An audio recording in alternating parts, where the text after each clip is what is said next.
លោកត្រាំកំពុងព្យាយាមជៀសវាងជម្លោះរដ្ឋមន្ត្រីក្រសួងរដ្ឋាភិបាលជាតិរបស់សហរដ្ឋអាមេរិក Scott Bessent បានលើកឡើង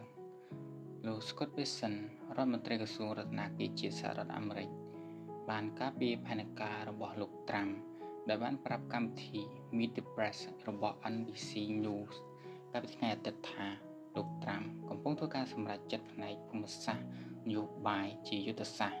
ដើម្បីប្រើប្រាស់អំណាចសេដ្ឋកិច្ចរបស់សហរដ្ឋអាមេរិកនិងដើម្បីជៀសវាងសង្គ្រាមក្តៅលោក Bessent មានប្រសាសន៍ថាភាពអាសន្នជាតិគឺជាការជៀសវាងនៃភាពអាសន្នកុំឲ្យកើតមានឡើង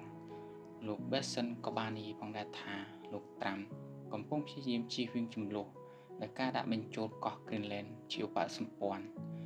លោកបន្ថែមថាអ្វីដែលយើងដឹងគឺ Greenland អាចត្រូវបានការពារបានលុះត្រាតែជាផ្នែកមួយនៃសហរដ្ឋអាមេរិក